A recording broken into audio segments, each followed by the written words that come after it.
do the election back and I'll die away. The Minister of Defense would have spoken about the decommissioning of the Port of Spain prison. Let us forget fights and grudges and concentrate. Minister of Health would have touched on the introduction of police officers into schools. Because now, more than ever, we must show discipline, tolerance, and production to build a strong and better nation. I say that is the main foundation. So come let us work hand in hand, because this is our land. Come my brother, come my sister, and let us build a nation. The Minister of Justice would have touched on the procurement and acquisition of 25 mobile police units. And also the Minister of Sports would have spoken about one of the new ambassadors for Trinidad and Tobago, Dwayne Bravo. You know, most of us know him as DJ Bravo as well. Remember the key to becoming an ambassador for Trinidad and Tobago. For our country, we must have. But what I want us to touch on today, as we we try to dive into some of these updates, Start to build. as we are literally because now just about 2 days away from the reopening of school. Tolerance and production to build a strong And our Minister of Education would have highlighted the introduction, as I mentioned, introduction of police officers into schools. And points to take is that he said what was mentioned is that officers will not only provide security, but will also engage students, parents, and teachers in building trust, discipline, and mutual respect. This approach will complement and not replace existing discipline measures and guidance programs. So it's just an addition, yeah, to what is already placed within schools. Now, while he was also given an update, and the media would have engaged with the minister to see about. Surely I do have to spell them out. Questions was asked, you know. Cause you know as well as I do the old. Some of the other ministers, like for instance the Homeland Security Minister would have because now entered the conversation, or the conversation was directed or automatically directed to him, where he would have responded in relation to if the officers that would be in the schools, if they would be armed. So come let us work hand in hand. The minister would have responded stating that the officers would not have lethal weapons within the schools. He said they would have non-lethal weapons.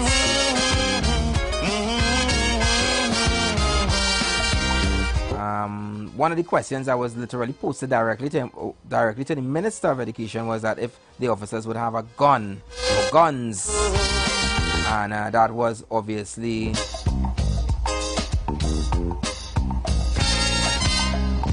this also goes. That was obvious no, I should say, based on what Mr. Roger Alexander would have stated, the Minister of Homeland Security. Now is the time to come home and do something. They did not, he wasn't able to really name the schools as to which schools would have officers. He gave a good explanation as to why, and I must say, listening to the Minister of Education and his response to the media, I say that is the main foundation. So he responded very, very respectfully. Because this is our land. His reasoning behind and let us build a nation together. What the government intends to do, or their intentions.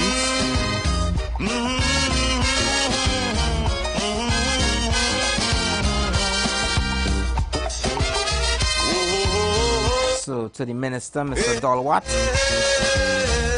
I commend you for the way that you dealt with the questions that was presented to you and how you responded to them. And you definitely gave the information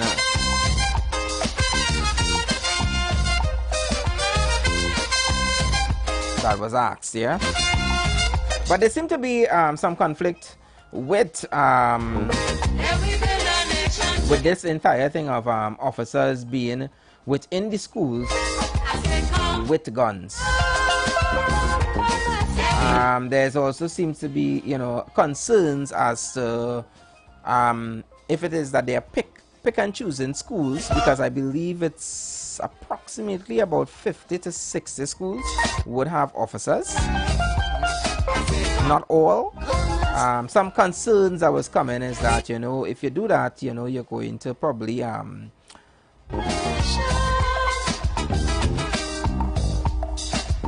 put more stigma onto the schools. And the minister actually did respond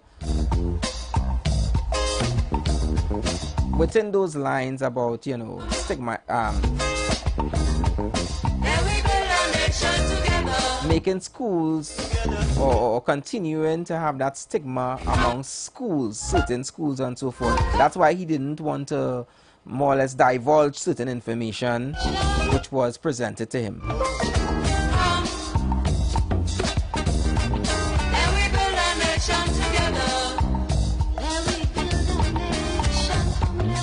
But you know how it goes. Trinidad and Tobago members, you guys know how it goes, right? Damn if you do, do if you damn, right? So there are always going to be persons who will have some sort of concern as to why it shouldn't happen. But guess what? When school opens on Monday, I believe that everyone would know which school has officers and which school doesn't have officers. But let's be real, not every school has that sort of violence that we have seen in like, for instance, the last term. Now the election. It's not every school. And In short, I already we already knew for a fact that based on information that has been out in the public domain is that there are literally vacancies within the police service. Now more than ever we must show. Now that we have a new recruit to build a that had just passed out, you know, and they would be in the schools, is the main foundation. or in some of the schools. So If it is that we use that entire resource just to emphasize on school, then, you know, you're looking at, you have to find more money now to inject within this police service to get more officers. Money that I don't know where we find it, because right now all you're hearing is that we don't have money, right?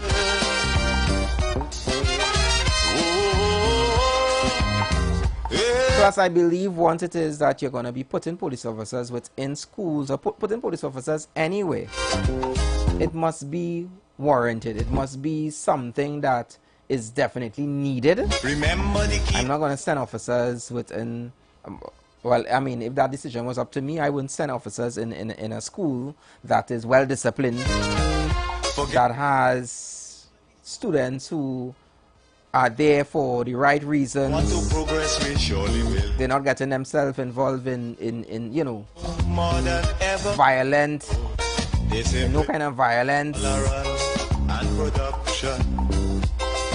They are following the codes and the ethics of the school. The nation. I say that is the main foundation. So come let us. So I don't really see an issue with you know, that some of the schools are not going to have officers. It's quite okay. And let us build a nation. And I want to remind persons that this is not a permanent sentence. the minister also stressed on it that they are hoping that within 2 years or so that the schools, children within the schools start to follow the school's policy, the school rules, we need to see about so that we can literally use our officers them out. for more serious things. Know as well as I do the only way. Because it's already going to be an additional expense. Because look at it, we already have MTS security officers that are at the school. Now we have to place police officers. They're supposed to have deans and you name it at the schools already. So, I mean, this is just a temporary solution. I say that is or a temporary idea the as they try to Come let us go hand in hand, eliminate that issue of students my brother, fighting. sister, and let us build a nation together. And this is just not a normal little slap on the wrist. These children are fighting like big man and woman, and sometimes they are carrying all sorts of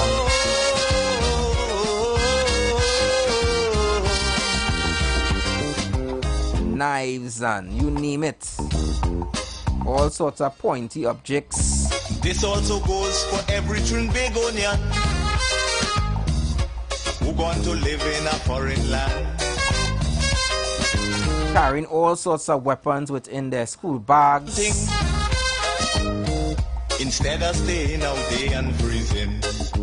But as much as they are providing this additional protection to try to eliminate that issue, I still believe that within the schools they should have some other programs, and as I said, like in some institutions they have like a big brother or a big sister, but they need to have more programs where students or teachers who could identify students who have issues that they could literally go to these big brothers or big sisters and have a one-on-one, try to get them to be able to open up, because sometimes the problem is not with really in the school, it starts from the home, and you never know what a student might be facing.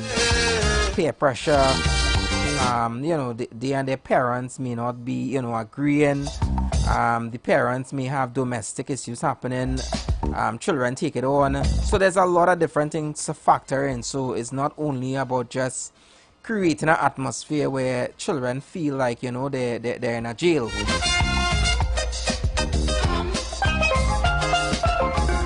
As much as I do understand that these are the measures that need to put in place, we still have to be very, very careful and also try to implement things that would make children more comfortable within the surrounding, because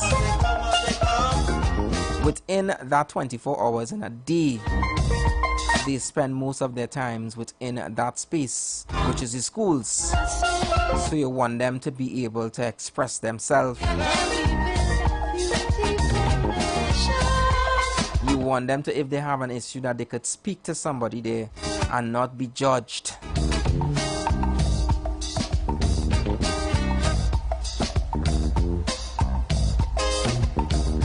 And maybe also include the police if there are issues whom domestic or any other thing, have the police there to be able to see if it is that they could have some sort of intervention with parents as well. But I know that part of the Minister of Education's press release was that the police and them are not only just going to be there for security purposes, yeah.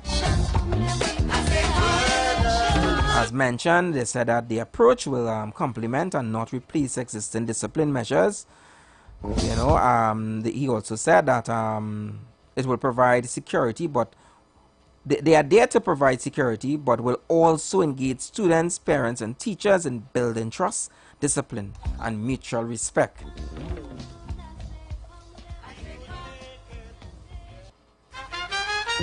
But there has also been conflicting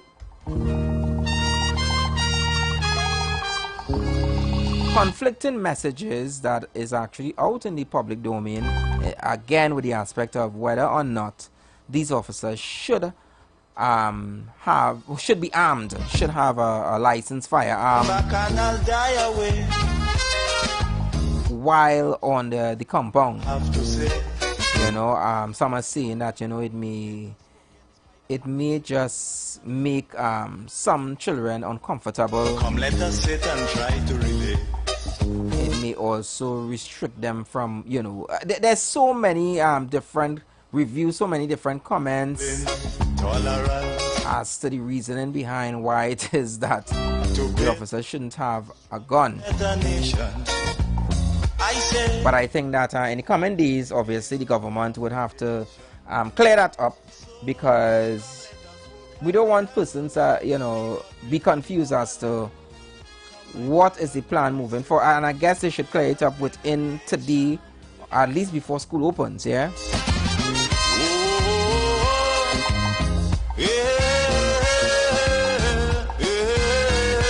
And I want you to just take a listen at this, because this video, because back when I think some of the journalists from the different media houses would have obviously asked or had an interview with Mr. Benjamin, who I think at the time, or if not at the time, I know that he's now the Deputy Commissioner of Police. He would have said that the officers would have firearms, and then yesterday at that post-cabinet media briefing, our Minister of Homeland Security, as I mentioned, would have stated that no, that's not the case. You know, that the officers will would have non-lethal weapons. I say that is the main foundation. So come, let us work hand in hand, because this is our land. Come, my brother, come, my sister. So before I open the phone lines and you guys obviously share your views and so forth, let me just play this clip for the ones that are watching on YouTube. You could see it on YouTube as well and on our website. Yeah, so let me just play this.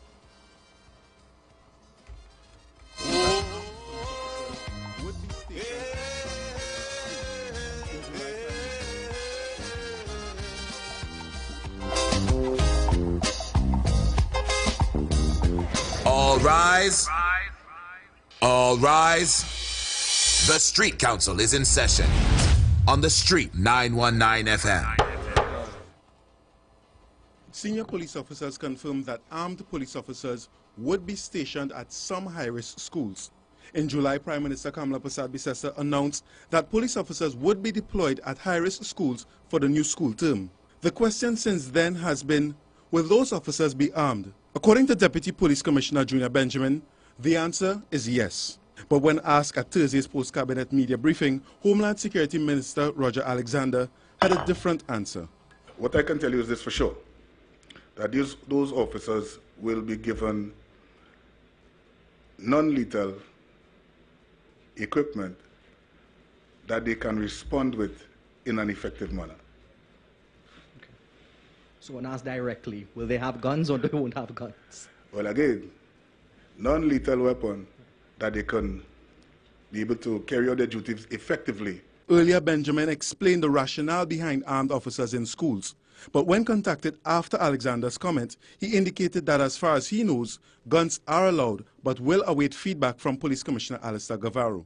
We are saying that as a tool of trade, it is not something that is out of the way. Whenever you see a police officer, he's normally armed. So therefore, seeing the officer in the school with his normal tool of trade is nothing surprising to anybody. It is part and parcel. They are going to have both lethal and non-lethal things. And again, it is only there as a safety precaution to ensure safety and security in the school environment. In a telephone interview with CNC3 News, Education Minister Dr. Michael Dowlett did not want to confirm the presence of armed police officers. Talk with the police commissioner, right? because they have the responsibility for the police, and they will explain to you what the full kit means. Twitter President Martin Lumpkin said he is concerned about the psyche of children where armed police officers will be stationed. He added some schools are already like prisons, now with armed officers that may further traumatize children. Twitter has always been hesitant on having armed personnel in school compound. As you're aware, some schools are the provider is MTS, and MTS can provide armed services as well, but that has not been done to my knowledge in the past. And we wonder why there's the need to have armed personnel on the compound of a school. National Council of Parent Teachers Association Walter Stewart also raised concerns.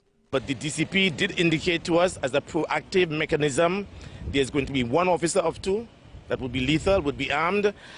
The jury is still out for us as parents. We are very concerned about that armed police officers would be resident in our schools.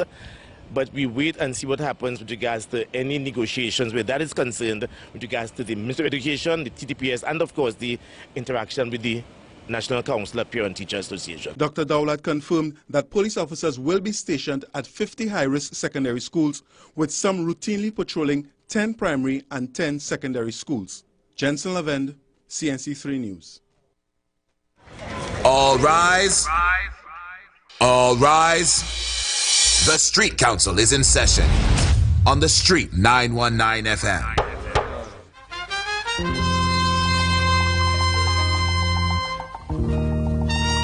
Get interactive with us. Call now and be part of the show. Don't miss out. Dial 466-5391 or 342-0081 and join the conversation today. The Street 919 FM, where your opinion matters. Members, we invite you to be a part of the conversation. Please be mindful and remember our house rules. Be respectful.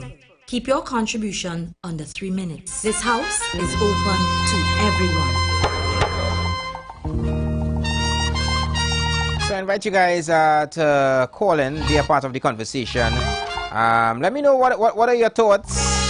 342-0081-466-5391, and you could also call via WhatsApp as well. Yeah.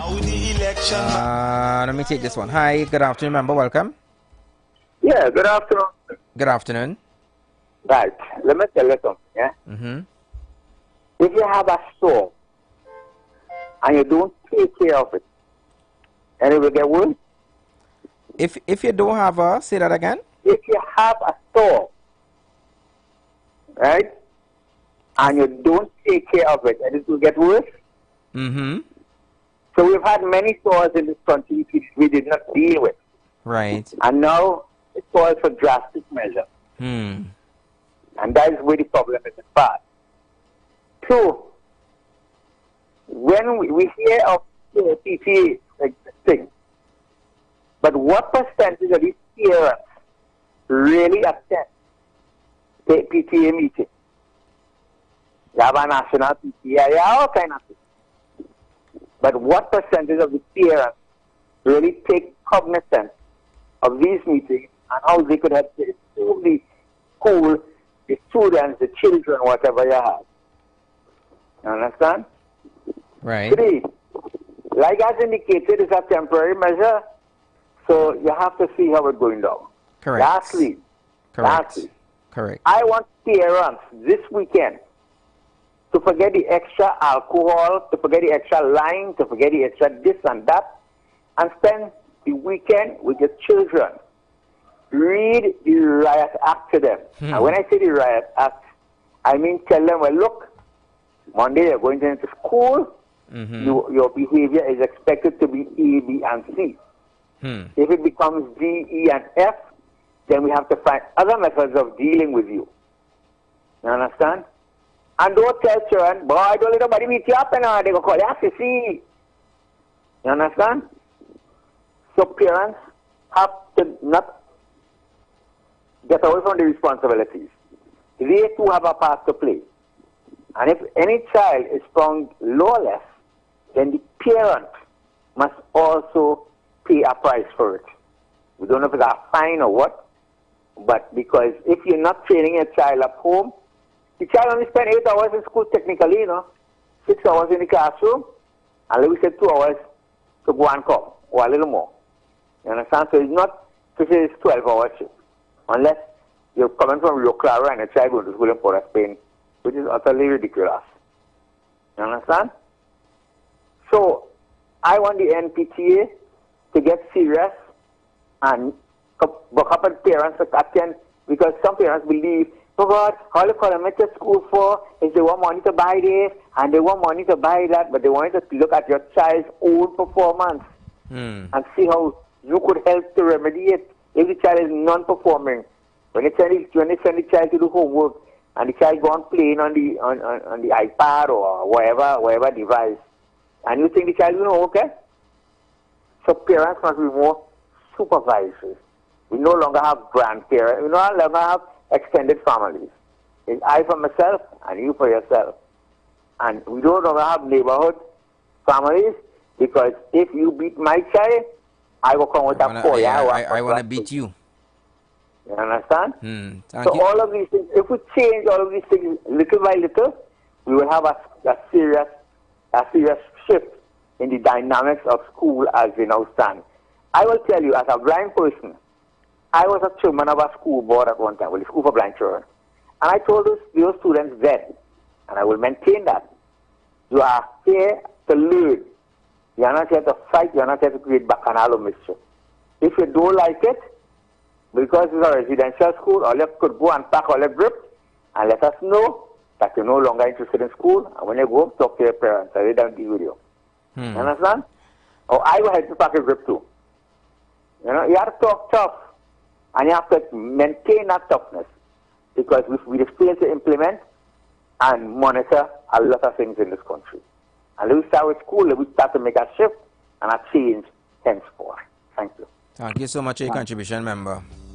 So tough times ahead. So we need to have better measures put in place to deal with the violence within the schools. And we have said it over and over on the council here, that most of the problems, most of the issues that are happening within the schools literally starts at home, and parents. And the way that they deal with their children, with conversations that they do have. And just as the member mentioned, don't go in school and let anyone hit you, because they will think you're a CC, etc., etc. So, this wasn't something that was just brought on to us. This was a build-up. And I think that that is why, the presence of the officers are needed in the school. But, we are in no way in disagreement of it. I think, well, obviously you would have heard the video there. The Parents Association tutor is obviously raising concerns of the idea of having police officers within the schools, the idea of having lethal weapon and so forth as well. So yeah, let me hear what are your concerns. Hi, member. Hey, DJ Anderson. Hi, afternoon. Hey, good afternoon to you. Good afternoon to Hashim the Dream. Yeah. Good afternoon to all the members of the council. Very important topic here. First and foremost, a school is an institution where persons go to gain knowledge. That's just a brief off the top of my head definition. So the fact that we talking about having a strong presence of security means that we have far strayed from the original essence and intention of a school. So earlier I had some thoughts about if it comes to security personnel having firearm. My answer to that was an absolute yes without a doubt. And I have even stretched that outside of this subtopic of the school environment, security personnel should have all resources necessary for any probability that they may encounter. And experienced persons in their knowledge would be able to say what range of items they may need. For example, not to stretch too far, but we have heard reports about fire services not having proper enough trucks or whatnot. So that's just one example. Based on what we have seen, multiple episodes, multiple videos of how, even to this point, our female students unfortunately have conducted themselves. I would say full stop, without a doubt, the firearm is necessary. Now, while I was listening to you, thinking more about it, we would definitely not anticipate a situation where a security officer may need to discharge or use their firearm towards. We hope not. We hope not. Right? We definitely hope not. But I endorse the statement of the Homeland Security officer, like all non-lethal, definitely. So that's what had me thinking more about it. But and I would add as a close, so we have that security presence in school, so you know, or you get that reminder from the start. This is not a place for bullying, harassment. Correct. This is at all. Like the last caller was saying, if you want to do that, find your own little personal space, or organize your own little combat amongst yourselves, and do not distract the place where parents paying for textbooks to get their child education, and I can't get education because you want to disrupt the class environment. There's not the place for that. If you need psychological help, definitely the Ministry of Education should organize a team, whether in each school, or make arrangements where if you go to a teacher or principal privately, and immediately they could organize appointments for you. So we are addressing the mental issue of it. Well, the police service is there to, you know, to enforce the laws of the land, and I think part of our watchwords, right, is about discipline. It's about tolerance, and I see no issue with, you know, officers being there to enforce that within our students and within their psyche, because that's what they need. Some of them need to have that presence over there, you know, light shining over, unfortunately, just to be able to keep in line. And we hope, because as the minister would have said, this is a temporary measure. So we're hoping that at the ending of this, that students would start to behave and act in the manner that they should.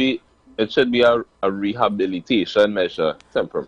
It shouldn't be long term, and it should have to be every day. Mind you, member, if it is that this does work, I would definitely look at MTS, and if MTS needs a restructuring, that should happen, because, and it's not to shine MTS in a bad way, but a lot of students, right, they believe that a security officer is a toy soldier. And I believe that for you as a student to even be thinking about security, something is wrong. 100% of your brain should be focused on getting an education. Period. In my opinion, period. You're not supposed to be studying brands. You're not supposed to be studying. Yes, but unfortunately, that's not the case, eh? Because if the place is so conditioned and there's a culture already within, not only in the schools, but generally just out there in society, right? We have the internet, we have so many different things that it's already there. Radio. It's already there. So persons will literally look at brands, look at what you're wearing. Children, I'm sure that you would have seen students, boys, they would normally, they would go and buy their school pants and still go by the tailor to take in both sides because they were all fitted. And when I look at some of them students, I just wonder, well, if it's really they're going to school or it's a party. I understand, and I have seen that in my time, but it's the same way how I always speak about equal rights, equal opportunity. The school environment is a place where you go to get education. Not to rumble, not to tussle, not to do anything outside of getting an education and some extracurricular activities, be it sports, music club, a space to develop knowledge and a profession, right? And so I will close here. And if you need psychological help, they should have that. But the reason why we have in this conversation is because clearly there are persons who want to maintain the confusion that we have had for many years. So yeah, definitely, because confusion just brings open spaces for person who wanna withhold, peace and harmony and progress. So I totally in support of this measure to rehabilitate those persons who need help and also provide that freedom for persons who want to go to school and get a good education. Thank you so much, member, for your contribution.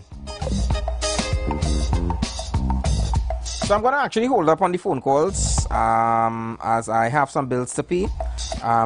Right after those bills, we're going to continue our conversation. All right, so you guys hold up on the phone on the phone calls for now. After 2 p.m. I will open back the phone lines and allow you guys to give your contribution on the topic here.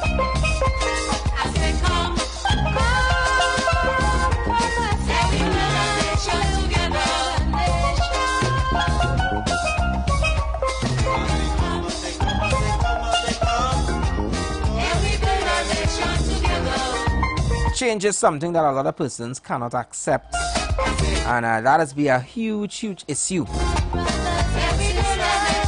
And I think that is a problem within the schools as well. Persons accepting change, but you have to. There must be a change. We can't continue going on like this.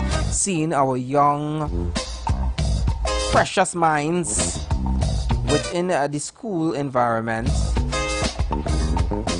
fighting like, it's animals in a pen.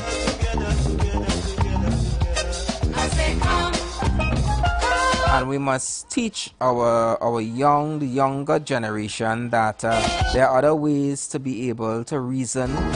You are going to have disputes. You are going to have fallouts. You and your friend will get upset. But it doesn't mean that you have to deal them some blows. You have to fight, take off your shirt, take out your skirt, alright, take out your entire uniform, and you're there in a vest and a tights and kicking and fighting and come on. That's why I said this is not something that just now started to happen. It has been happening for years. And someone came up with an idea, or I should say the Prime Minister and her administration came up with this idea that, they had a zero tolerance for school violence. And this is their initiative. But it's a temporary fix or a temporary measure. Let us forget fights and grudges and they may tweak it moving forward depending on how things go. Because now more than ever but I'm saying as well, even if it is that it takes them a year to 2 years, and let's just say that they say, okay, that's it, we're no longer going to have officers in school, they got to make sure that they have some sort of program similar that they could train the MTS security officers that are in the schools. Present the same training to them.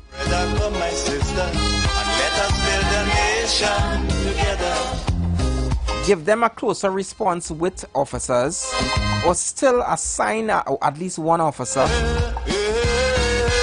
that they could call directly in case of a serious emergency, to keep that presence and to keep that discipline within the schools, yeah? Keep an order. Anyways, we're going to pay the bills and then we're going to come back with more in the next hour. Keep it locked.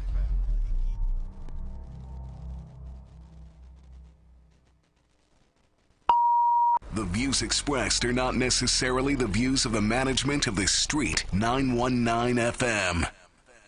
It's easy on a Sunday morning. Tune in to Street 91.9 FM at 11 a.m. to 1 p.m. with Minister Corey Joseph and the Youth Empowerment Foundation as we inspire you, motivate you, and educate you to achieve your dreams and purpose. Live your best life now. Support our vision and programs at any Republic Bank, the Youth Empowerment Foundation, account number 0902-3963-3931. For prayer, counseling, and social outreach, WhatsApp 1-868-701-5555 or call 272 273-1998. They that wait upon the Lord shall renew their strength. Think big. God has a plan for your life. There is destiny inside of you screaming to come out. Sponsored by 5RI Hardware, 50 Norfolk Street, Belmont, and Anderson Trinidad and Tobago Limited, Charlo Farm, Olton, Tres Arima. Tell a friend Charlo Farm is bringing all the flavor with none of the inconvenience.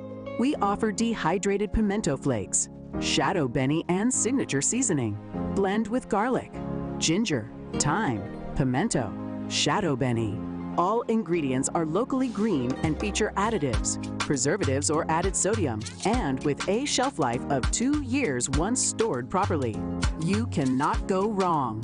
Call us at 763-0992. That's 763-0992. Flavor your pot with Charlo Farm. Fire Mood Fridays on the Street 919 FM with yours truly, MC Duke and Selector Kochi. All genres of music from 6 p.m. to 9 p.m. Make it a date and don't be late. Rock and come in. Fire Mood Fridays, Club 919 FM. You don't know.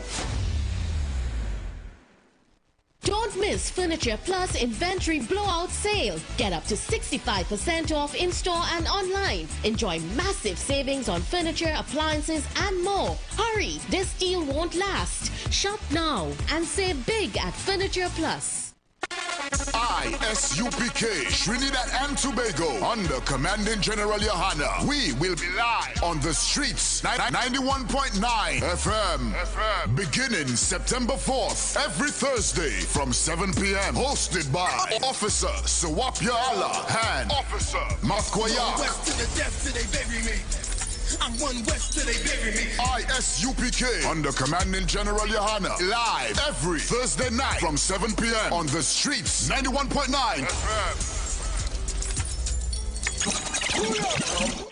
FM. Light up your weekends at Vibes Nightclub, Tobago's hottest spot. 3 epic nights of music and energy await every Thursday. Karaoke Thursdays. Kick off at 8 p.m. with free entry. Grab the mic, unleash your inner star, and sing all night. Beers on special for $10, 2 Campari for $25, and giveaways for the best singers. Every Friday, Limers Fridays. Kick off at 8 p.m. with free entry. Vibes with your crew and enjoy beers on special for $10, 2 Campari for $25, and 2 White Oak for $25. Every Saturday, Raw Saturdays. Everything goes, nothing but good vibes. Free entry and an all-star DJ cast to bring the vibes. Vibes Nightclub is where Tobago shines. Join us Thursday, Friday, and Saturday for music, fun, and unforgettable nights. Don't miss out. Your weekend starts at Vibes. Calling all choir. This is TNT's first gospel choir event of its kind. It's finally here. This is Divine Harmony. Choirs from all over the country will vie for over $250,000 in prizes. Semi-final round, the East-West Corridor, Saturday, September 20th, Central and South Trinidad, Saturday, September 27th, and Tobago, Saturday, October 4th. To register, call 719-9599. TNT, get ready. This is Divine Harmony. Everybody say that.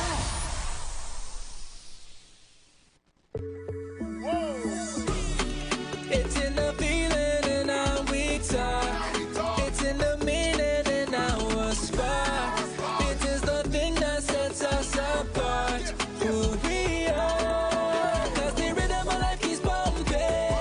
Together going strong. No matter what, we keep things flowing. Before we will go all in. Our hands up in the sky. Celebrating. Come let your rhythm flow.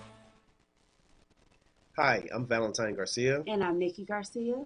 Please join us on the Final Hour broadcast every Thursday at 9 a.m. on the Street 919 FM radio. Every week we will journey into the amazing Word of God. So please join us. See you then. Young people of our nation, ignite your wellness journey with Nature's Touch Youth Health Caravan with Princess Omega and Associates. Prevent ill health today and reap the benefit of good health tomorrow. Join us every second and fourth Saturday of each month at 9:25 a.m. to 9:55 a.m. where we bring to you innovative health solutions. Invest in yourself today by ensuring that you're enjoying optimum health. We are located at number 3, 7th Avenue North via the Eastern Main Road, Barataria. For further information, please call or WhatsApp us at 868-310-8671 or 364-4464. Remember, at Nature's Touch, your health is our priority.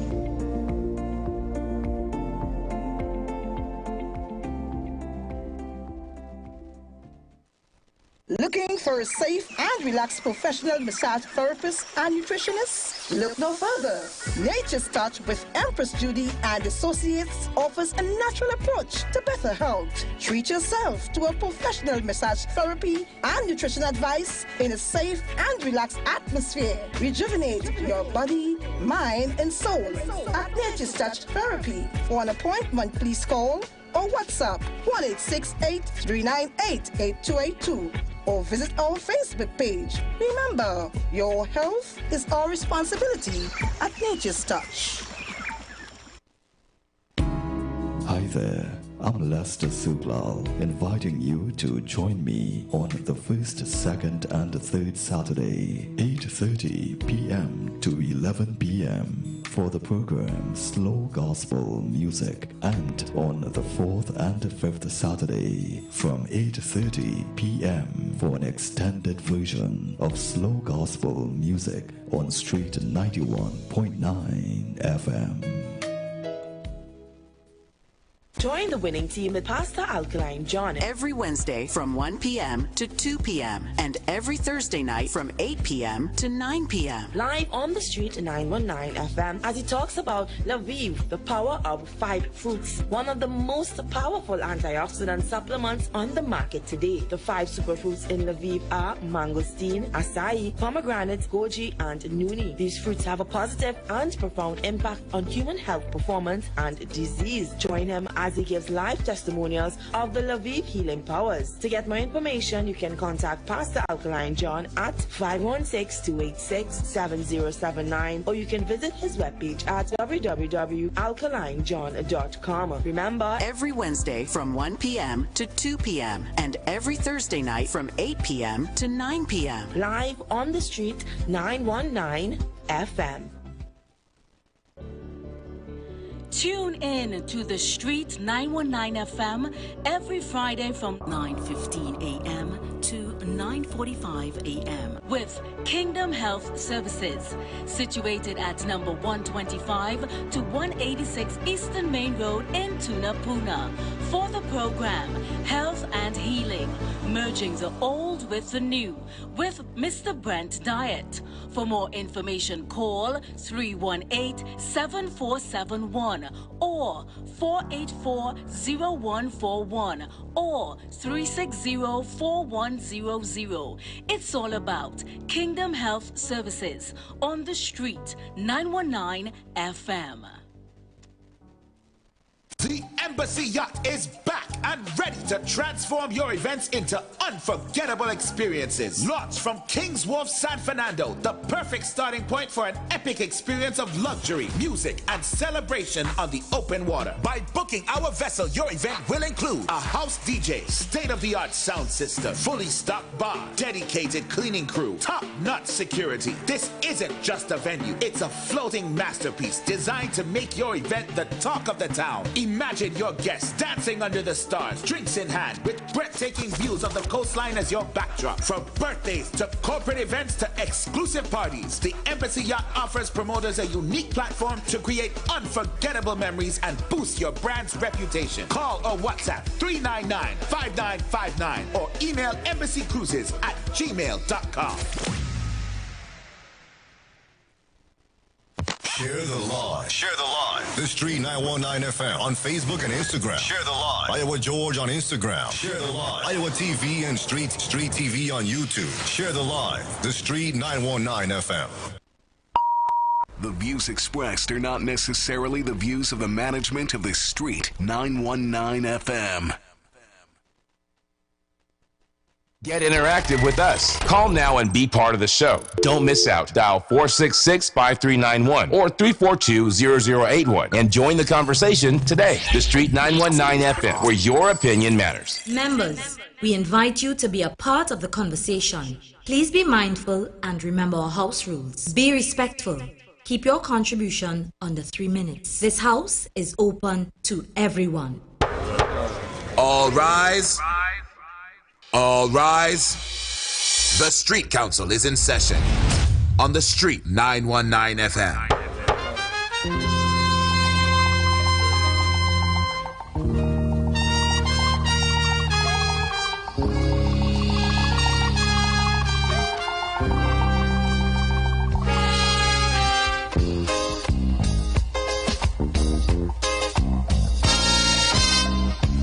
Now the election back and I'll die away.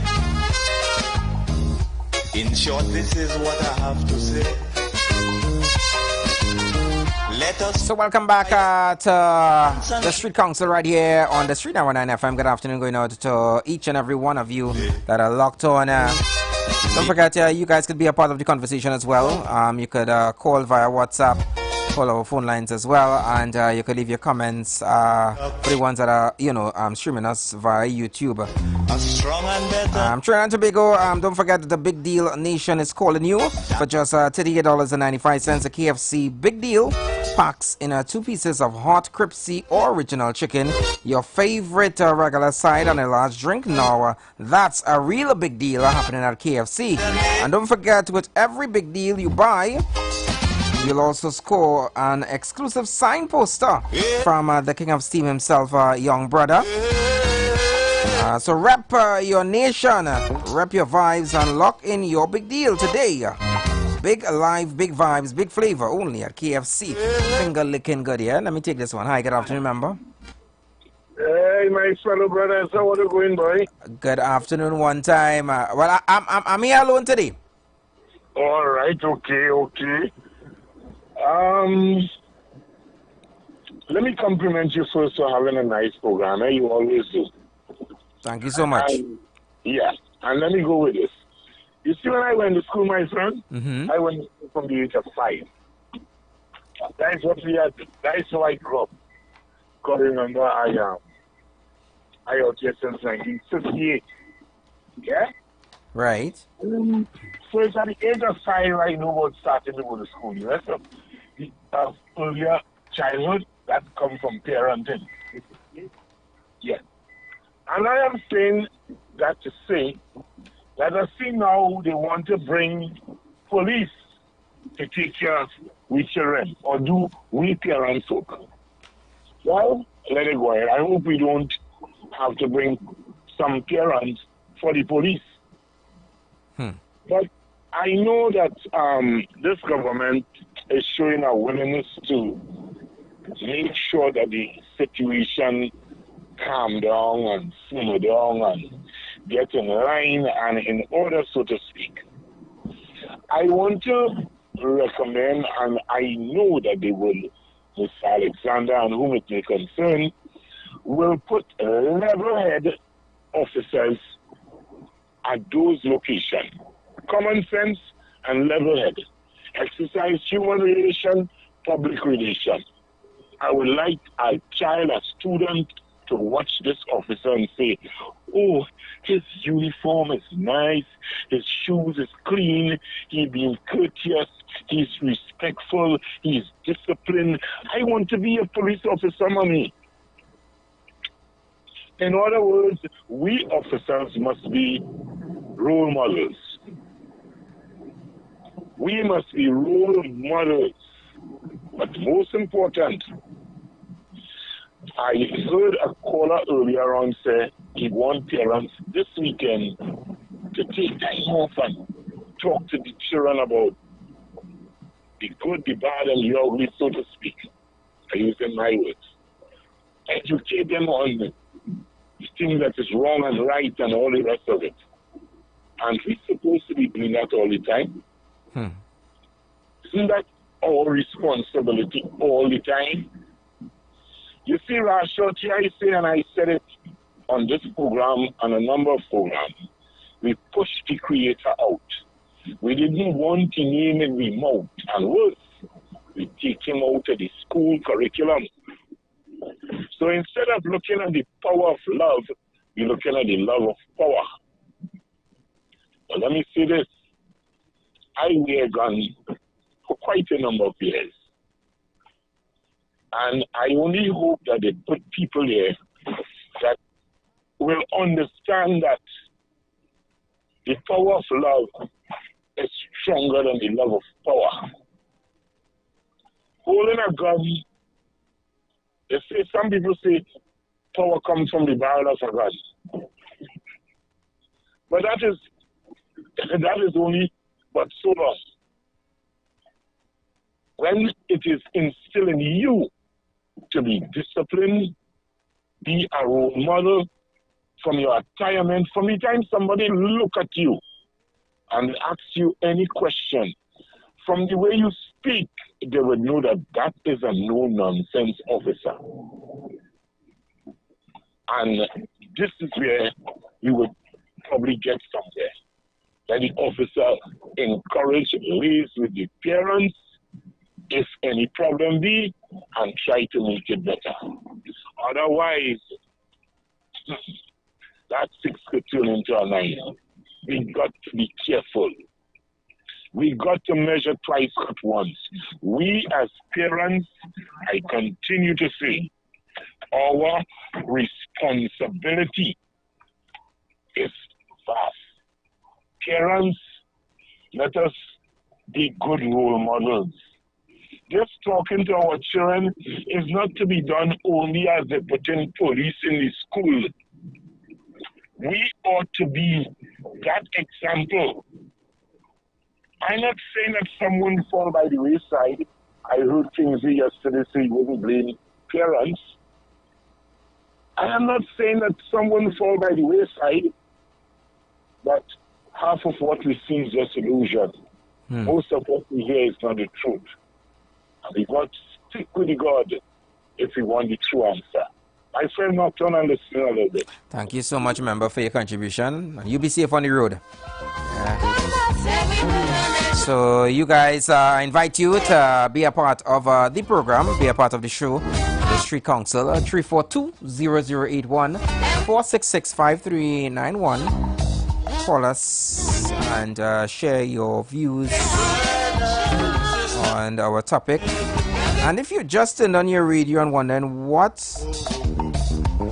the Street Council is talking about today, we were just speaking about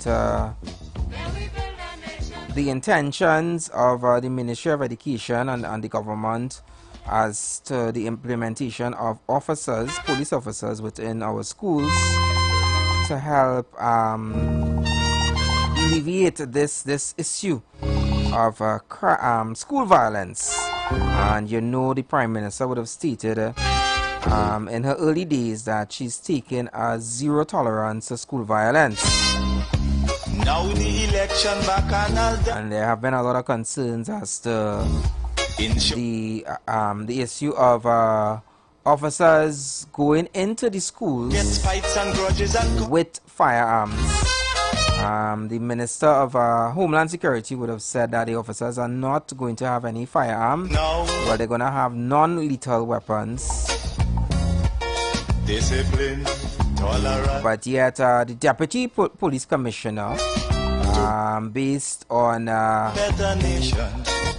what he said that no, the officers would have their tool, because as he's saying that as an officer, if it is that you must have your tools to be able to function as a police officer, or as a fireman, or as a doctor, you name it. So if part of their tools is to have a firearm, then they are going to have some instances where officers are going to have a firearm. And the ministry, the tutor minister, the president of tutor would have mentioned, you know, they always had an issue with officers or security officers, as he mentioned, MTS is already there with guns. They raise a lot of concerns. Even the public, there are a lot of mixed reviews on the officers being there and so forth. Let me take this one. Hi, good afternoon, member. Welcome. Hello. Hi, good afternoon, Mr. Clarkson. Yes. Good afternoon, Anderson. Afternoon. And wherever you are. I would say the former regime do not have a clue how to tackle school violence, and we should give this regime a chance if they intend to kill it without using lethal force or weapons in school. They're using the police as guidance officers, so we should give them a chance. That is my contribution. Thank you. Thank you so much, member, for that. Yeah. Because this is our land. Come, my brother, come, my sister. Yeah, we literally have been dealing with school violence for a couple of years well now, and it has only been increasing, escalating into where students feel now they feel okay, they feel comfortable to walk with a weapon in their school bags. They have no respect for authority within the school space. Security officers, teachers, principal, you name it. So why not try something new? Yeah. Hi, good afternoon, member. Welcome. Yeah, good afternoon, Papa Andy. Afternoon, Mr. Lockett.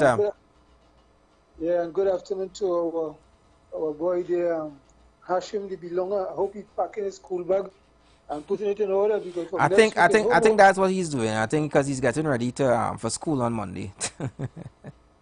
I hope so. Because tell him I'll have my tambu, my tambran whip to straighten him out. Anyhow, this topic is, I listen to it and I say, thank God I do go to school, right? I way past the age of the school age right now. Because you see parenting. I don't know where parenting fell down in Trinidad, and people I don't like to discuss this issue of parenting because it always end up in a serious argument. Too much this single parent families.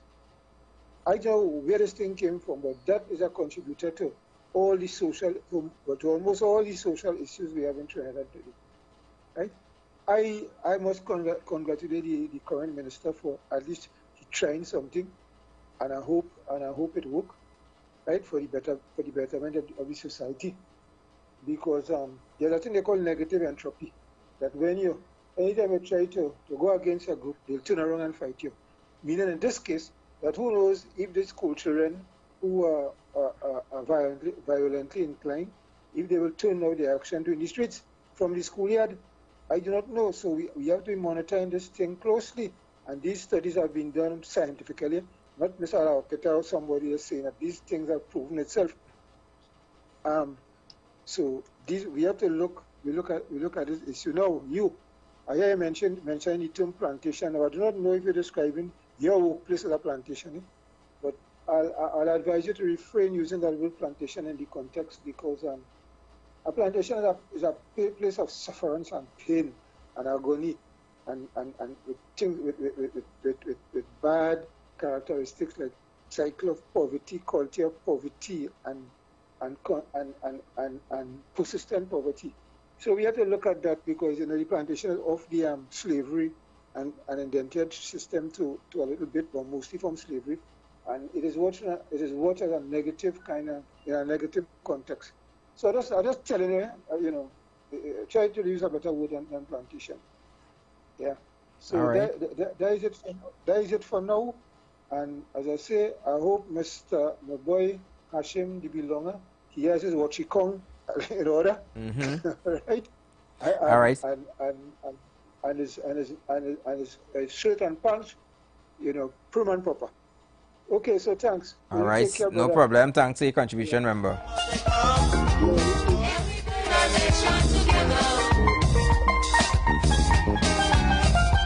Hi, good afternoon, member. Welcome. Good afternoon, son. Good afternoon. Afternoon. I listen in your program. Now, I have a big family on the mother's side and on my father's side. Now, none of them never went to sports. Where we were children had no sports place and all them things. I have I have 6 grandparents. None never go to sports and things. The only thing is not rich people. The only thing my grandchildren, my sister's children, my brother had 9 children, they will take them, long time had cinema, to a very good show. Or they will take them to the beach once in a week, and they cannot get what they want. They have to get what you could afford to give them. When they come from school, they have to do something. They rest their plan, so they do something on your book. On your book. When you get up 4 o'clock morning, see the mistakes of making your book to correct it. You understand? No. Children have so much sports plays. They have so much things to go to. They have so much different things. And look at the trouble in schools. And now in schools, I agree with the government what they're doing. Children beating children, and they even go and with the parents and beat the parents too, right now they're in court. Children beating teachers, children bust up principal's head. So I agree with the government, and I agree this government trying. It doesn't matter whether you can see OPNM is what you're doing. And I even agree with the Trump business because Rowley was meant to meet Biden to come to help the crime here. But when he reached, he said, when he said Biden is going to meet Kamala Harris, up to now, nothing happened here. They go all start, they never try to control the crime in the country, nor the drugs. So I'm glad everything was going on for the benefit for the youth, not me. And then again, my pension was in trouble because I had to pay property tax. I just had to buy $800 in medicine. I will not get my medication in hospital because of the dosage. And the type of medication, you cannot always get it in hospital too. Because it's very expensive. They will have it for emergency cases. So I can't get to the CNN government for that. We have no government because it is so expensive, you cannot afford to give it to people. So I'm glad for the work they're doing, and I have to say thanks for that and thanks to all you. But parents have to do more parenting. From the time the child is 1 day old, you have to know what to do. When they grow in, when to feed them, when to bathe them. Do not give them bad habits for that day. If they do something wrong, you're climbing, you get a little thing. You're going to touch it, get a little thing in your hand. And if you cry, don't make it hurt. Don't make it hurt. I learned that with my Spanish neighbor, 14 children, and my Creole neighbor, 12 children. And they were very right.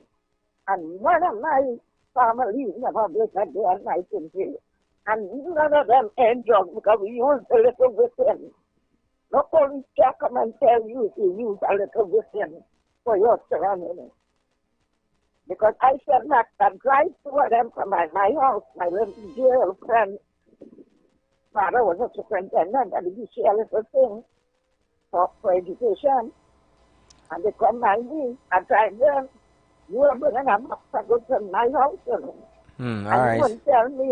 You won't tell me how to my child to go to school. She don't have to break a jail somewhere, and I don't have to go to court. So people, parents have a lot to do, son. Thanks for this time with all you. No problem. Thanks so much for your contribution. Yeah, parents on the whole now more than ever we must show need to take accountability. Tolerance and production to build for their children as well.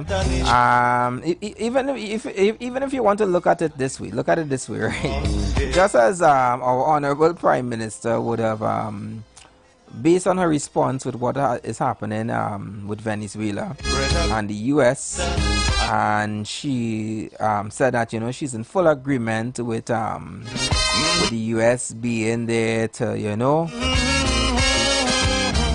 to eradicate this whole narco and illegal guns and you name it, right?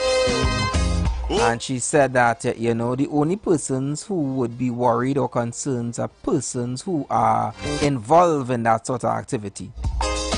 So it's the same thing. If your children are involved in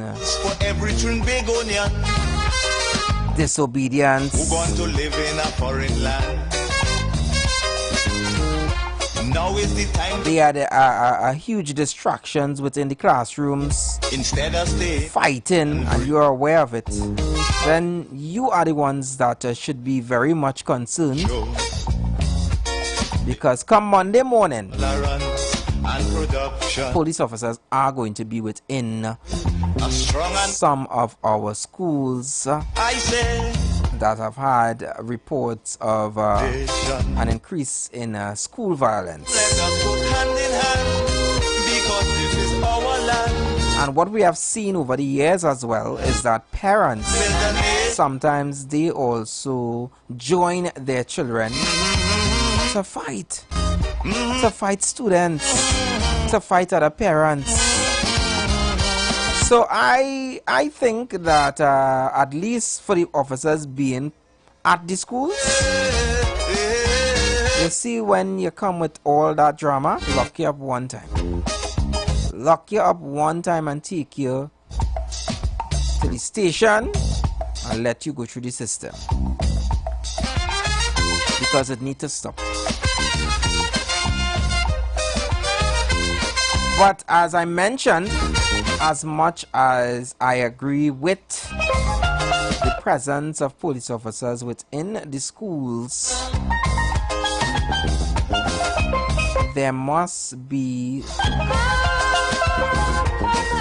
other programs put in place to at least be able to deal with the psychological aspect of things.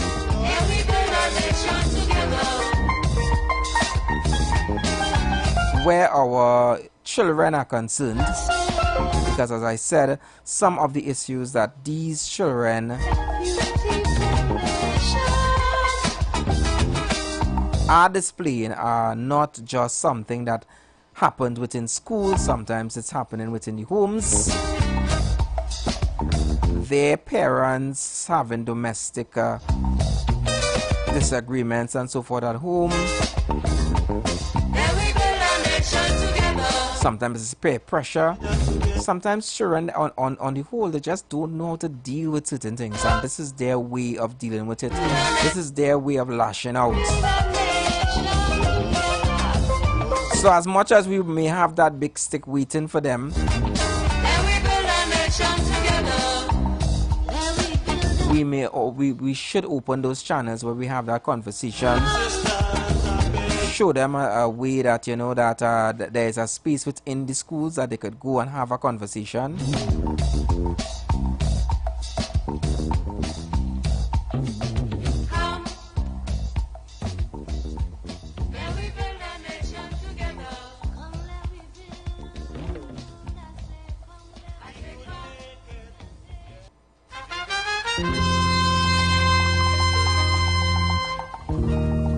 Now, I've heard some concerns as well coming from some of the MTS security officers in the aspect of they have been complaining about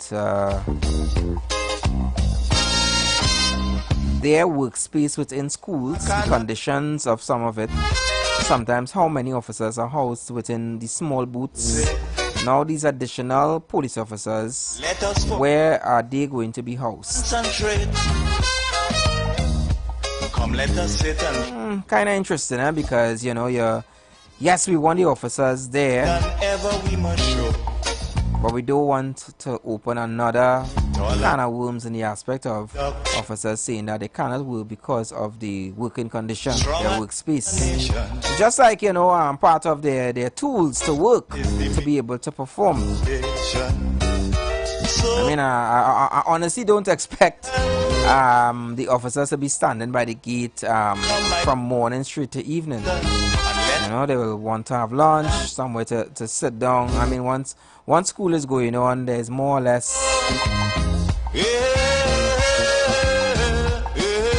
a lack of children moving around to create any sort of conflict, because you know most times the conflict either happen early in the morning when they enter school, or when they most times is during that time when school break, you know, for children to be able to go home.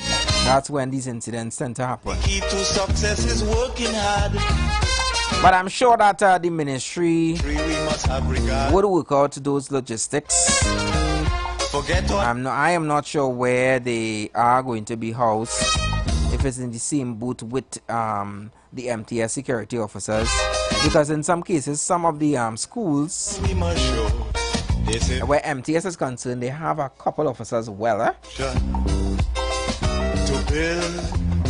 Let me take this one. Hi, good afternoon, member. Welcome. Yeah, good afternoon. Afternoon, Kingsley. Yes, man. Good afternoon to you. Afternoon. And yes, man. Partner, he's out today. I don't know. Well, I'm so good evening to him every year in this country. I fully endorse the police being there in the schools when schools open up, but this is something much like I understand it before I call in. Most time these things happen is when school over or the beginning of school. So I believe that the police don't have to stay there until the school over. I believe in the morning time they come down, spend 2 hours from 6 to 8 or 7 to 9, and when it's break time, they come back when it's break time, they come back when it's home time. I think that they should be patrolling the area, so in case any incident take place, they could be right there to make a phone call. But it's to be staying in the school, because I mean I have a problem with the police officers to be staying there until school over. What we be doing? So why the school? Because long time we used to see police doing good job, good deeds. When they see the school chairman, they stand and they take interest in cars. You used to see police sharing home. Now we don't see police doing that. Don't the police only on crime fighting. So, and I cannot send the police into certain communities like Lavante and Malik with all guns. You know what I mean? That is so careless. It also so some guns in these areas, and then you see a police walking around with no guns in the hand. Nobody has no respect for police with no gun in the hand. But if I have a gun in the hand, and they might have a respect, because there's some people with hit back police. There's hit back police and they win the fight. So I endorse it, but I endorse it fast at a certain time in the morning time. I don't mind seeing the officers there. Maybe when I get break, lunchtime, and the evening time, I okay with that. But they say the police base in there, because as you say earlier on the MTS, you have a Queen's Picadon Training School, the MTS guard booth. One person could stay inside there. They don't have no AC, no fan, the windows small, so they have no bathroom, and I mean they have no washroom inside there to go and wee, nothing at all. So I think that I hope that the government really think about what they're going to do to make it work. Because yes, it's a good plan, it's a good idea, but they have to come up with something that it will work, and when it works, it should last for long. Because you know that this country is at 7 days. We might see the police there for 7 days, and when things get calm, they go on again, they go on this and this and so it is a good, and let me see how it works out. I believe the children will have more behavior, like when school over, they're coming out of that street, 200 of them, 300 of them, and they're playing, they're running, they're fighting, they're cussing, they have no respect. When school over, the police there, the police patrolling, and if the school over, and the police just basing, saying down in a guard booth, after they leave the gate, and they reach by the corner, what will take place? They will fight. They will fight in the compound.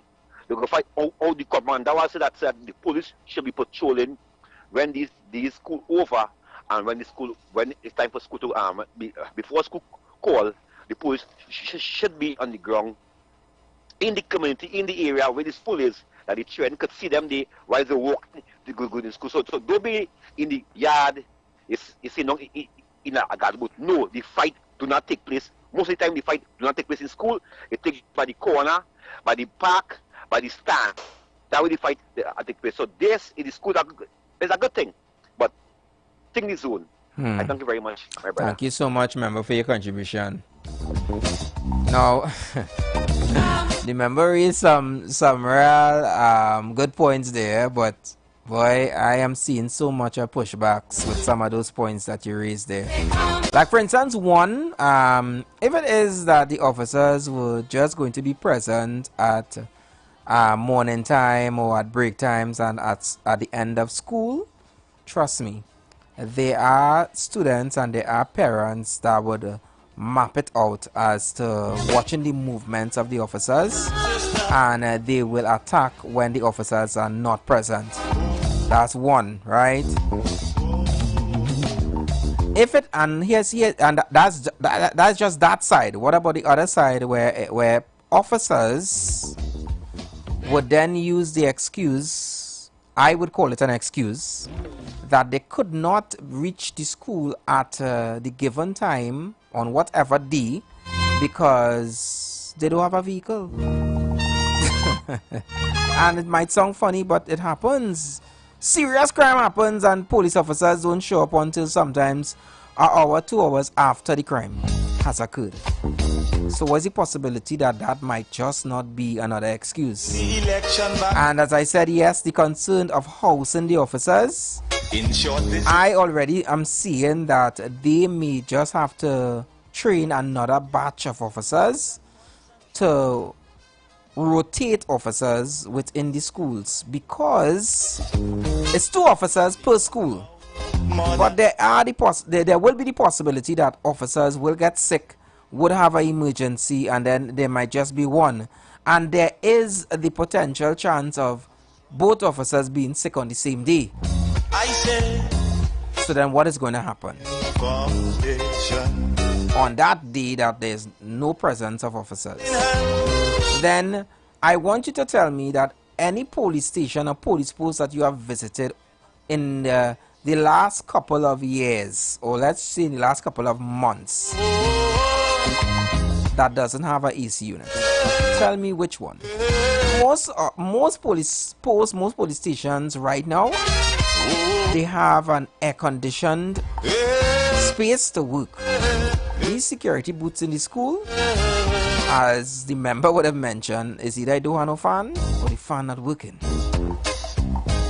So you're going to get some pushback, and I would hope that the government have at least sat down and look at these things and are working out the logistics to make sure that this doesn't become an excuse of why this plan of having officers within the schools falls by the wayside. Yeah?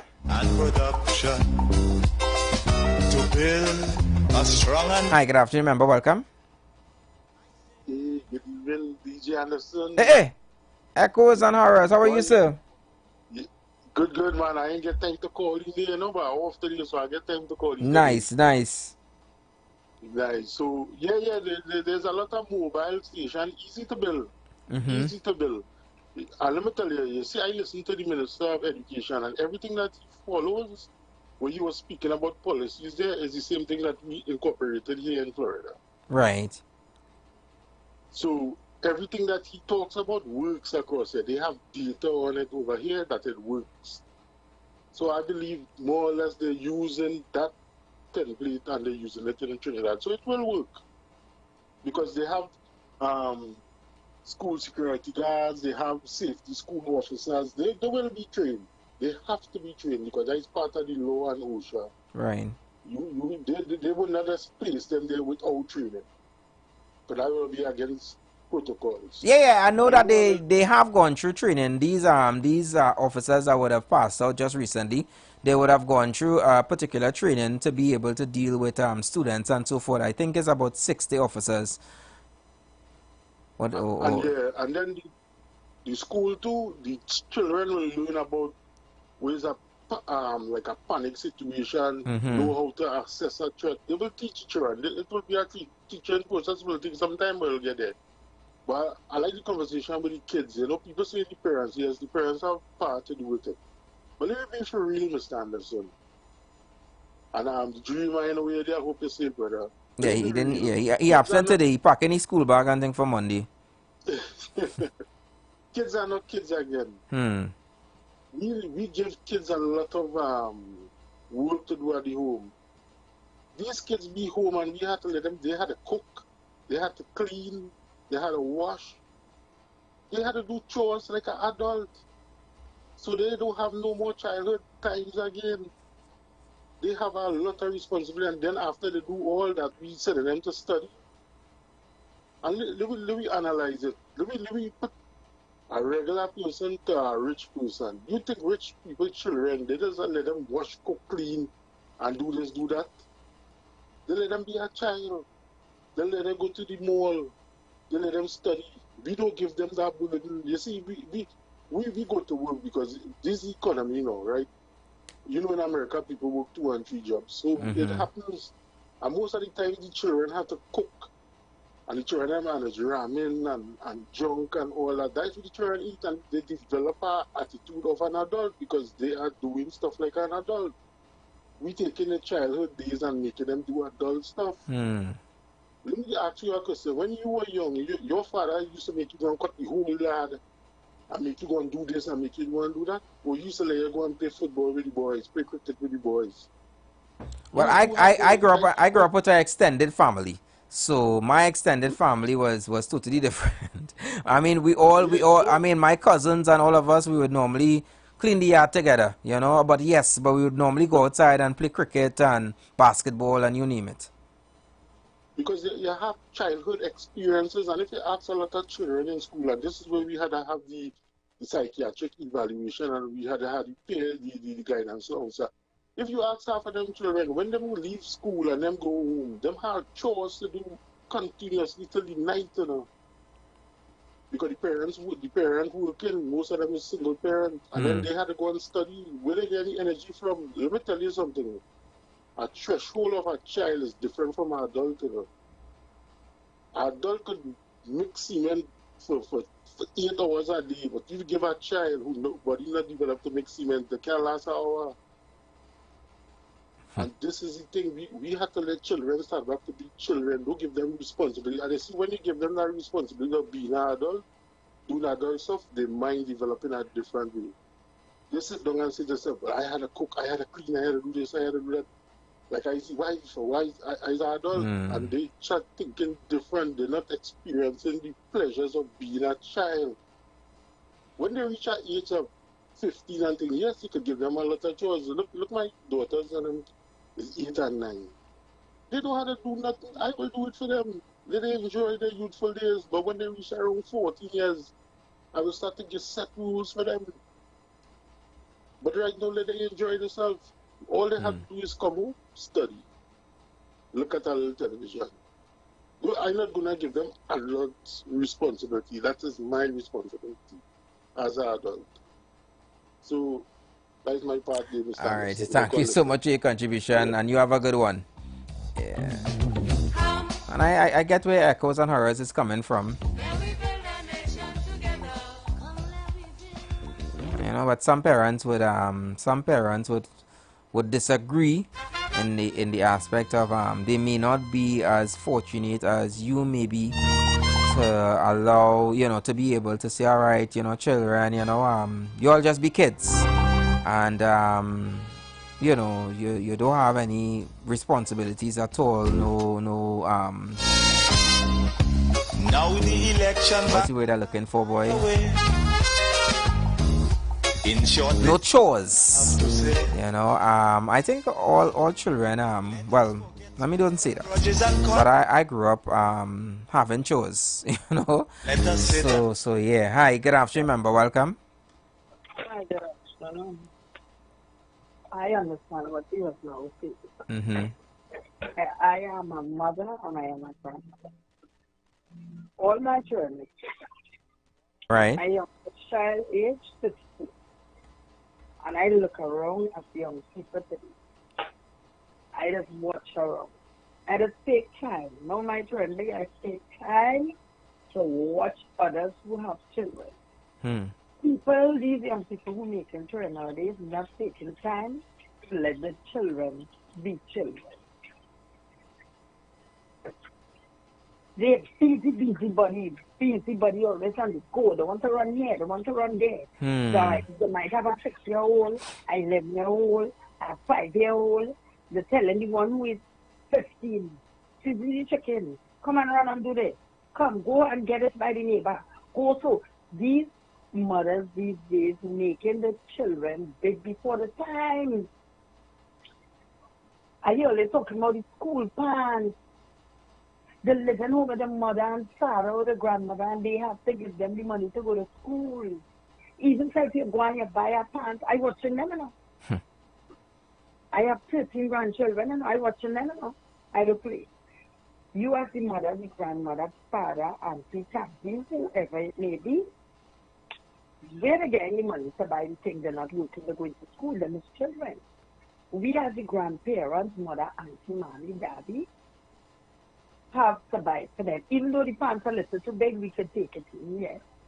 But look how these children going to school. A little taking is one thing, I remember, but the pants I talking about is... Because most time, when you get a proper fit, you get a proper fit, you're lucky. Most time, usually, you have to cut. It might be too long, it might be too big. But what were these children doing? Nah, the taking it almost cutting off the circulation. Well, I would think so, but... They're cutting it short above the sneakers. They're making the crop small. Everything tight. These young boys and them going to school like if it's a young girl, it's 17 years, I want to tight. They're not looking like a boy. Nowadays, if you look, you don't know where's a boy from a girl. At the end of the day, it's the parents to blame. Because they are children. Who money spending to buy the clothes and the books and the bag to go to school? Who? At the end of the day, you have to blame the parents. Because if I send my granddaughter to school with a sleeping long skirt at a certain length, like you're going over 11 days, at a certain length, you can't come back home with it to say you don't care by nobody and it gets short. And no. Half of the time, something needs to be done with these school children. This is the worst I ever seen. For the last, before COVID, so now is the worst I've ever seen. I understand. I know somebody right now, they have a daughter and they take out of school. Here why? Bullying. She's only 16 because of bullying. And then some parents, they can't even complain to the parents. Some children who go to school these days, they can't complain to the mother. They can't complain to the father. Yeah, because they worse than the child. They worse than the child. No kind of discipline and etiquette as parents. Well, that's what I said. The problem starts from within the homes, and that is what a lot of people are in denial. You know, some parents, it starts from within the homes. So as much as I agree with officers being at the schools, that's why I said that the psychological aspect of it, we must address it as well, because some of these children, we don't know what environment they are when they're at home. What pressure they are under, what is happening within the homes. Yeah, I understand. But what I am saying, and I'm not sure they need counseling too, because some of them is the kind of pressure and they do. What they're going through, and social workers need to, when certain children have certain behavior pattern at school, they need to check up on the home. They need to deal with them, because it starts most times. You and believe, I know some people who go in and they're trying very good at home. And when you see them go to school and the go there is a different child, you know. Correct, because two different personalities. But thanks so much, member. Let me see if I can take another call. Thank you, thank you. Hi, good afternoon, member. Welcome. Just a second, sir. Hey, Chucky. Yeah, Chuck man in the Hey, Chucky. Afternoon. What's up? Very cool, very cool. Well, traffic, just say it's traffic by the stadium there because, you know, with the football, this all Yes, we're getting ready. We're getting ready to see our Warriors kick it off later on tonight. Yeah, we're gonna beat people tonight. No problem. So good luck to the team as well. Nice. Yeah, what I will say quickly, now my children, they are big now. I'm actually big as an adult. Right. But my grandchildren, I have grands. Now, it's true what that caller before is saying. Because I can recall in the days of Augustine, when I went to Augustine Compre, the principal there then, he was a no nonsense man. Right. And there are things you couldn't do. Because I haven't seen that because I told my two granddaughters, the first one, the second one will be going 4 months for Lakshmi girls. I said, even though I said the nominational school, I said, do not interfere with anything. I said, I'm not your mother or your father. I'm your grandfather, but do not interfere also. I said, this and that. And I told my daughter, I said, not one because she wanted to. So that is the rule. So we as the parents, the caller said just now, we as the parents and sometimes the grandparents, we are breaking the rules too because we are allowing them to change the A line and put it into whatever line where it's not supposed to be. So we have to step up in the game as parents and as the adults and the guardians and everything. And what I will say quickly too, on the point where if it is just saying it is too much, we have to put out the extra money to get officers. Why not upgrade MTS and train them to be firearm officers, to be this, to be that, and whatever, so that the MTS can also play that role. Nobody remember that's what I mentioned. I said if it is that we're trying this temporary measure here, I said once it works, I said we definitely have to look at MTS and probably give them the same training. You know. But at the time I didn't hear it. So that is done. You work with that system. And you see the firearm in the compound. What I would say, I think they will still need to have their firearm on them. But it is do not be patrolling with it. Because at school, yes. But have it in a vantage point where if you need access, it, God forbid, it can be accessed easily. I don't know how that sounds. You see like how in the police station you have the arm, whoever is falling strong, we know whether the gun, gun there. So you can put it in a certain specific area in the school, so the officer will come and put it there. So he will do his own, we have a baton or a little kind of whip, like, whatever. But the firearm is required because we come in like the American now, you could, let's hope and pray that they don't ever hear a school shooting. I don't want to hear it. But I mean, so, we have to take the precautionary measures. So that's what I will take. But I mean, at the same time too, so all the best to the parents, the grandparents, because like myself, I also play a part. Let's just do what we're supposed to do and set them off. That is all. And train as well as TKR. So I'm very beautiful. Very continue to be beautiful. So thanks, Chucky. Yeah, thanks for your contribution. So just a few minutes before I have to pay some bills, and then you guys know we do it. We have the after work session where we give you guys some music in the last and final hour. Remember, you have to be very quick. You have like a minute. All right, good evening. Afternoon. All I agree with them paying the police officers in the school, but them trying on them so bright now. You put them in the school, they go fight somewhere else. They have social media, they're on the phone, they're talking to the partners, and they go meet somewhere else. So now I'll call you back because you're pressed for time. They're making me lost my train of thought. Oh, sorry about that. To build a strong and better. You have a few seconds, member. Hi, good afternoon. Good afternoon, sir. I'm being quick, right? Because I believe in the chores thing, like giving children chores. And the school, I want to make a suggestion that even if they're posting the police officers, if they could put them in normal clothes so that the children wouldn't know who is who now.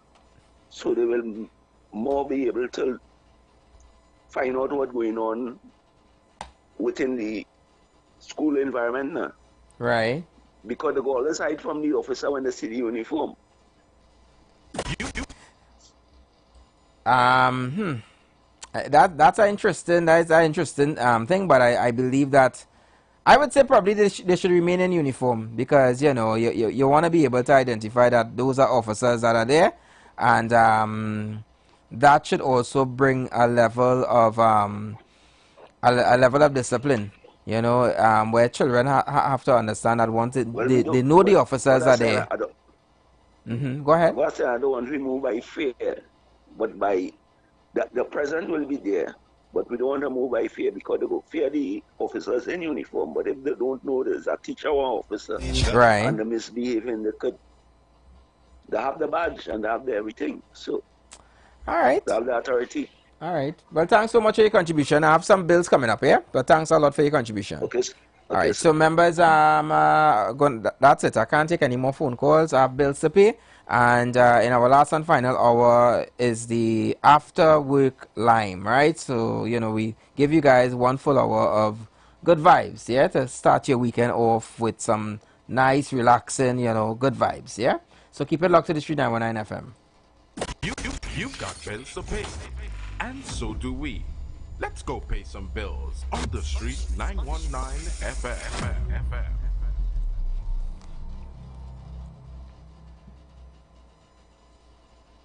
Are you searching for answers to life's questions? Those things that disturb and concern you the most? Why all the wickedness?